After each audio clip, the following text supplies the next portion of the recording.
For our very special 25th episode of HobbyLink Japan's Toy Tengoku. Now on this special episode, we're going to exploit what we bring you that no other show from HobbyLink Japan brings you. That's right. And that is melons. Melon Kuma! Melon Kuma! Melon Kuma. Wow, look at him. Melon Kuma is the colorful local mascot of a town up in Hokkaido called Yubari. Yeah. And Yubari is known chiefly for two things. The fact that they grow beautiful, big, bouncy, delicious, shapely melons that are very expensive, we're told. Especially by the hour. And also bears. Yes. I guess they have a lot of bears in general up in Hokkaido. Yeah, and this is what happens when bears eat melons. Or melons eat bears. You get Melon Kuma. We didn't bring Sanomaru in today because he's kind of quaking in his hakama. He's a little bit terrified. Might. That's right. So we'll have our mascots this episode, Melon Kuma, who will help us show off some great new recent arrivals. Yeah. Yeah. By the way, I'm Robin. Oh yeah, and I'm Ardith. Yeah. So hey, we've got some cool stuff to show off here. Shall we begin? Let us begin. All right. First of all, here's Jack Frost. Jack Frost, he's a Nendoroid from Max Factory. Recent arrival, very, very popular. Oh yeah. And so what we're going to do is we're going to look at about 10 things here and decide which of these 10 we're going to take out and show. Yeah. So, what's he doing there? Is he throwing a piece of gum? Oh, I guess it's an ice cube. Since he's Jack Frost, it would make sense that it's an ice cube. He's entitled. Okay, so that was Jack Frost, Nendoroid.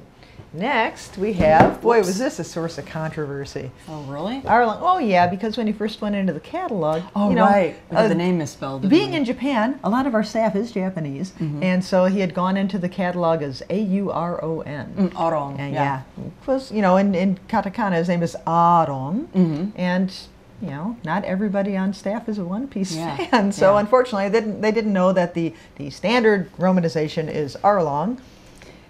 But there you go. It's I remember getting a little excited Zero. When I first saw the listing because Aran was a character in Final Fantasy VIII, I think. And I was like, oh, Aran, cool! Special guest appearance in One Piece. No, it's this guy. Man, he's really cool. He's like really dynamically posed. And he has a pointy nose. Well, yeah. You seriously do not want him mad at you because he'll hit you with his nose. Yeah, I was scared when he turned back up in the story because, he was in a real early arc. Spoiler! And thought that was gone. Oh. Spoiler. They know. They know. Okay, what's next? Well, from Tales of Vesperia, here's Rita Mordio. This is from Alter. Produced by Alter. Oh, this is another one of those neat kind of diagonal boxes. Oh, yeah. Not your typical straight-on, must be viewed from only one side. Yeah. Neat figure, too. She's got some neat details in her costume there. There's a little one of her in there. Yeah, they actually, they've had a couple other characters from Tales of Vesperia, and they also come with a cute little version of themselves. Okay. I think that they show up in the game that way, too. So that's another possibility. Yeah. Of what we can get into. And here's something from the hyper-popular Tiger and Bunny. Oh, boy. Chibi-arts. This is Bandai's Chibi-arts line. Kotetsui Kaburagi. His facial expression kind of scares me a little bit. He's just a little too enthusiastic. You think so? I don't think so. That's what makes him awesome. I like his beard. It's pretty cool. It just adds to his awesomeness. Oh, he comes with a cake. That's even more awesome. It comes with a cake that he can hurl at you for mocking him. Or he can hurl at me for mocking him. Yeah, if we let him out of the box. Oh, dear. I'm kind of voting for him. I'm kind of voting for him so far. He is who we should let out of the box. I could be in trouble. Oh, but what about Samus Aran here? Maybe we should let her out of the box. This is the Zero Suit version. Yeah. This is a good smile release. Looks like Max Factory has a piece of the action on this too. She's a very popular figure, very popular character. Really, really well done figure. Samus Aran, 1/8 scale. we've had so many inquiries about this. I mean, when are you going to start taking orders? Okay, you've taken orders. When are you going to start filling orders? Gotta have it, gotta have it. It's really, really popular. We just got her in, didn't we? Sure did. Yeah. Hot off the presses, guys. That's right. So maybe she'll be the one to come out on this episode. Here's another possibility.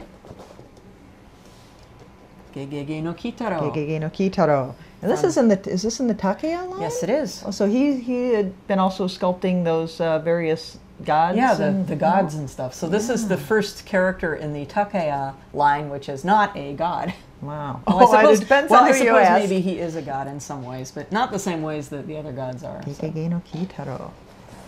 Comes in the typical understated Takeya line box. But I think this is a very cool figure. You know, they're bringing out some of those gods in like a wood grain finish. Yeah, yeah, those are really cool looking. I understand somebody was unhappy about it. They're like, "Oh, I don't want it if it's not made of wood." It's like, yeah, we're going to be making Revoltechs out of wood. I wish that was a possibility. That would be cool. It would be very cool. But I don't think it's possible. Yeah. Well, speaking of another god of a sort, here's Minnie Mouse. Minnie Mouse. Wow, her head is like really big. I guess it's Nendoroid style, right? Like. Yeah. Nendoroid Minnie Mouse seems like a natural, doesn't it?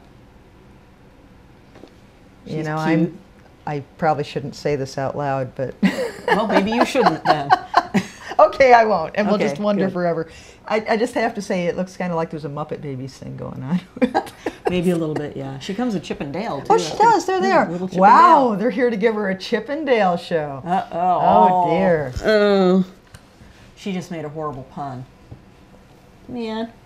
Okay, that's Minnie Mouse. Minnie Mouse. Yeah, so here it's like they're putting on a little... That Mickey, was he the 200th one or the 100th Nendoroid? I think he was the 200th. I'm not really sure. Or maybe the 100th. Well, he would probably the 200th, because she's number 232. I think he was the 100th.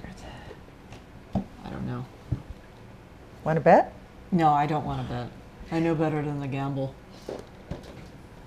I shall gamble happily about if we let this out. Oh, well, he's very cool. This is the EX Mythcloth Pegasus Seiya. The EX for exclamation. Oh, and there's an exclamation right there in the box. There he is, just so you know. Pegasus, you say again. I'm doing that wrong, I'm sure, but... Wait, that's the Dragon Ball gesture, I'm right? sorry. Are you doing that? It's whoosh. It's with one hand. See? Right there as they show. That's very cool. I love the boxes these things come in. Very square. But yeah, this is neat. And the expressions that he comes with, it's a real nice sculpt on the face. And he's even more posable than before, it appears. Wow, really? We can find out for sure if we let him out of the box. Yeah. So. Well, maybe. No, he does this. Oh, right. Except I've never tried to actually do it, so. Now that I'm on the spot, I can't really do it. You can't, yeah. Okay. Well, this is something that I know a lot of people are looking forward to. It's not very often that you find a male character figure, and this is Hiei from Yu Yu Hakusho, which is this show has kind of attained classic status at this point, and I think people are just falling all over themselves for this figure. Because this is he was a real popular character, you know, him and Kurama. Yeah, and I think that show was kind of under-merchandised when it originally came out. Well, you know, what was it? It was 10 or... no, it was more than 10. It was probably 15 years ago now? Yeah, I think so. It wasn't 20, was it? I don't think it was 20 years ago. I probably should have looked it up before we came on the air, but I didn't. I think it may be 20 years. No? It's getting close. Yeah. Yeah, well, we should always research before we come on, but... But here's Hiei. That's right. What the heck was that? Wow. He may be your selection for today. It's Kuwabara. He's coming after us. And the last possibility we have is another very popular figure. Oh, it's Miki Sayaka from Puella Meiji, Madoka Magica. Is this in that same line that the Mami-chan I believe that so. we opened? I believe so. Is that a good smile figure? Mm-hmm. I think that this would be in scale with Mami-chan. They would look cute together. That Mami-chan was really amazing. Yeah. Bet this is too. Yeah, it looks like she's got the weapons that you can put in her hands. Or you can pose her without the weapons. An extra set of hands. Yeah. It comes in the same style of box with the neat floral patterning around the windows, as you can see. Not that the window was on that side. See, there's the floral patterning. kind of like a stained glass effect there. That's kind of neat. It's a really nice looking figure. That's pretty awesome. Okay, and then after that we have one more possibility. One more giant possibility. And then we have, finally, to choose from this smorgasbord. Smorgasbord. Is this great? Well, that's Melankuma, but ta-da! Wow. In the Fantasy Figure Gallery line from Yamato. Which one is this? This is Hot Box. Hot Box. It says so right there. Oh. Hajime Sorayama. Wow. Hot Box. Look at how big this thing is. It's huge. It's enormous. And it's, I believe this is polyresin. And their Fantasy Figure Gallery is famous for taking illustrations done by noted science fiction and fantasy illustrators and rendering them into beautiful sculptures. And they've done a whole bunch of really nice ones, as they showed on the back of the box there. This is their latest. The English here on the side. Well, I said it's actually very good English, but yeah. Maybe we'd better not show it because it's like this is a family Don't show. let her catch you sneaking a peek. P-E-A-K. P-E-A-K. Well, you know. Indeed. Indeed. We'll just leave it at that. So there it is. Hot Box. Woohoo. Maybe we'll take her out of her box. Yeah. Well, it's time to make the decision. Oh, which one will we choose? Maybe we better ask Melankuma. Melankuma, which one do you choose?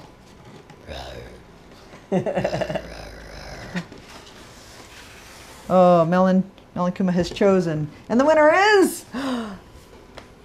Imagine that.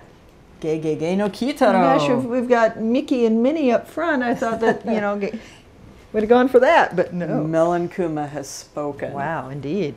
Alrighty. We've got him out of the box. This is Ge no Kitaro from Revoltech's Takeya line. And I gotta tell you, I decided to pick him because I was writing him up a couple of weeks ago. I hadn't even been aware that this character was coming out. And I was looking at it going, oh my god, look at the cool paint job on this. Look at all the details on this. And this is a character that I think a lot of people today would really like to get to know.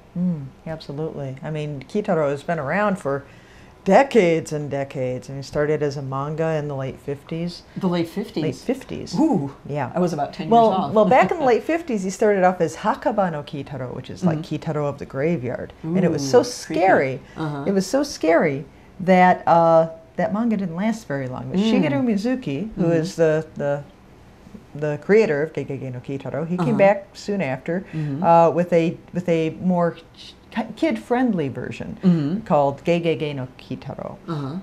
And it's been animated in like each decades in the 60s, 70s, 80s, 90s, and 2000s. And they've done some live-action movies of it too, haven't they? I saw part of one on TV once, and I was like, wow, check this out. This is messed up. Now, Ge no Kitaro is about the yokai world. Well, there's a lot of yokai in it in our world, which are, of course, you know, Japanese. How would you describe yokai? It's kind of like Japanese. You've described it to me once as things that go bump in the night.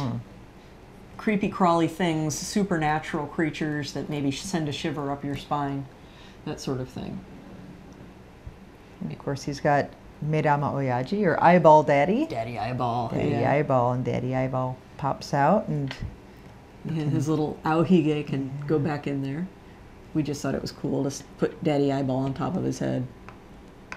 Now, in the anime, they're often, you know, very cute. The designs have been very cutified, but this figure is very, very true to the manga, isn't it? To Mizuki's style. Yeah. And didn't you say that this was done like in watercolor? Yeah, Revoltech has painted it in kind of a watercolor sort of style to kind of mimic the watercolors that the artist would do. And he's amazingly articulated. Ryan and I were looking at him a little earlier, and he's a small figure with, you know, childlike proportions, but he's amazingly jointed and very flexible. Yeah. And, you know, I got to call your attention also to the fact that this base is actually, I looked at this base with the really cool spooky tree on it, and I said, you know what? People that collect Halloween-themed things, people that like, you know, Tim Burton's Nightmare Before Christmas, people that like the Addams family, Charles Addams kind of creepy stuff like that, they're going to love this sort of thing. This is going to fit right in with your collection if you collect that sort of thing. You can almost balance like this. It probably wouldn't take much to get him to do it. And he does come with extra faces, as you can see. Yeah, it's kind of spooky where we've been kind of jiggling the table a little and they kind of nod. Yeah. It's like, oh. And he has some spare hands too, including the accusing pointing finger. And he, of course, he comes, as many Revoltechs do, he comes with a little cool box to keep the stuff in. Now this line is just, this Takeya line is just perfect. Yeah. You know, for these Mizuki Gegege no Kitaro. And you know what? According to the back of the box, they are bringing out more characters. Yeah, Nezumi Otoko, Ratman. Rat guy. Nezumi Otoko. He is really, really popular. I went to Totori last year, and Sakai Minato is where Shigeru Mizuki comes from. And they have a road there called the Shigeru Mizuki Road, and they have these bronze sculptures of 100 yokai and Kitaro. Wow. All along this road. 100 of them. 100. As you just walk along the road, both sides, and they're just, some are about that big and some are much bigger. Wow. It is so neat. Cool. And just being able to see those styles, because I'm not real familiar with the manga or the anime. I know it by reputation, but you know, I definitely want to check out more of it. Oh, yeah. But just seeing those sculptures, wow. And this line could do a lot with those. Oh, yeah. A whole lot. It also cracks me up that they are, in fact, bringing out a Revoltech of Daddy Eyeball. You know the taxis in Sakai Minato? They have a little Daddy Eyeball like light on top of the taxis. Instead so they're of all the going thing that around says with like taxi. so there's like all this with this eyeball on That's top awesome. of it. Yeah. Wow. Wow. So Daddy Eyeball, you think is coming out? Yep, he is definitely coming out. They got a picture of him Oh, there. neat. Yeah, and Nezumi Otoko. We should explain too, Daddy Eyeball actually is his left eye, and it is self-ambulatory, and it comes out and has opinions and takes baths and offers guidance and keeps him out of trouble. My dad did too. Well, my dad did too, but my dad is not my left eyeball. At least I don't think he is. Okay, that's wrong on many levels. Okay, point taken. So Kitaro is very cool, and you can pose him real expressively, and wow, he is really, really nicely jointed. That's pretty amazing. Ah, don't pull his head off. Yeah. Or his head goes bloop. Aye. Aye. Cool. And his head is round, and Medama Oyaji is also round. Kind of ties in with our Melons theme. Melon theme. So there we go. Yay. Gegege no Kitaro. And now for that exciting time of the show where we answer questions. Questions. And the first question is, what the heck is this? It's Melonkumas. It's Melonkuma. Melonkumas attacking melons. See, that one's chewing on a melon. And that one's sleeping. Look at this one sleeping. So cute. Yeah. So sweet and innocent when he's asleep. Yeah. Melonkuma is my totem animal. Here's our questions. Questions. Okay. Well, actually, this is a comment. Oh, okay. This is a comment from Chancer NW. And this is in regards to the to last time's Mega House Cosmo Fleet Collection, Part 2, Grand Mechanics. Part 2. Yes. And he says, the ships look stunning. I love the designs. With some rebasing, they could be used for tabletop wargaming, possibly using adapted full thrust or Firestorm or Armada rules. That's a good idea. Yeah. That's a good idea. That never occurred to me, but he's right. That would be, or he or she is right. That would be a great use for those things. Yeah. Well, here comes a question from JLCL01. And that is there a reason why Yamato named the line Neuromancer? I can't even say it. Neuromancer. Makes me feel as though they just saw the novel of the same name and thought, hey, this sounds cool. That very well may be what happened. Yeah. Also, have you guys done a review on the first line of the Cosmo Fleet Collection Grand Mechanics series? I have to say they look pretty neat. No, we didn't, because we started doing this after those came out. So we aren't doing too much backtracking and showing things that have come out before. Yeah. But something to keep in mind. Yeah, absolutely. Absolutely. And Purple Cat 345 asks, will or have you guys ever unboxed a Nendoroid? I really enjoy watching these. It gives good insight of the figures. Have we unboxed an Nendoroid? We haven't, but we sure could. Oh, we did too. We did?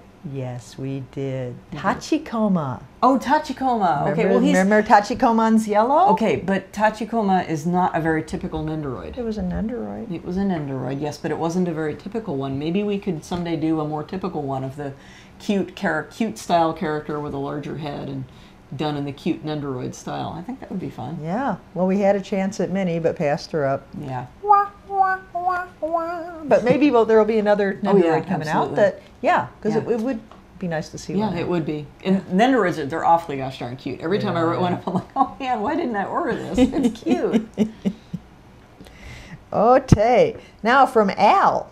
Al has some really interesting comments, and so I shall read them. Okay. I think Yamato is off to a great start in their Neuromancer line. I can't say that. Neuromancer line with the Ignis figure. In addition to having a nicely detailed sculpt, she looks to be very posable and the joints aren't very noticeable. I also like how Yamato took the time and effort to utilize a magnet hold-based system as opposed to a peg-based one. No one likes seeing peg holes in their figures. And my biggest hope for the new line, though, is that Yamato produces a figure of Motoko Kusanagi from Ghost in the Shell. That would be nice. Considering how she's such an action-based character, she'd be perfect for the Neuromancer line. So I think we should have a write-in campaign for the Motoko Kusanagi, write to Yamato for that. And we also still need to write to Kaiyodo to introduce into their Revoltech line the Slee Stack. The Slee Stack. Yeah, we got to have that campaign going. Yeah. And Al continues to say, enjoyed the unveiling of the Mega House Cosmo Fleet collection, especially learning some of the historical details of the associated series, OVAs, and movies. I wasn't aware of any of them, mostly being familiar with Robotech, Macross, Galaxy Express 39, and Albator, Captain Harlock, from around that time period. Sounds like It sounds like Al is about the same vintage as us. Yeah. Oh, thank goodness. Yay. So thanks for your comments and questions, everyone. Yeah. And please continue to send them in, and we will answer more questions next time. And I hope next time we're going to have some more cool stuff to look at next time. Yeah. But right now we just don't know what that cool stuff's going to be. Yeah, we don't. Oh, we had a question about what do we have on our desktops. And so I was just going to show real quickly something that I keep on mine. So keep talking. Say something interesting. Oh, okay. Here's a stack of Melon Kumas. Wow. Melon Kuma. One of the tags realistically chewed on by a puppy. So. Yeah. Here we go. I keep things like this on my desk. I keep model horses on my desk. I guess that's about it. Well, that was our big 25th episode. 25th. Featuring melons. Kumas. Melons. Melons and Kumas. Yeah. So next time it's going to be episode number 26. 26. And we'll have some great new stuff to show off then. Yeah. And until then, will you join me? Of course. In sharing the Melon Kuma joy. So come and join us next time on Toy Tengoku!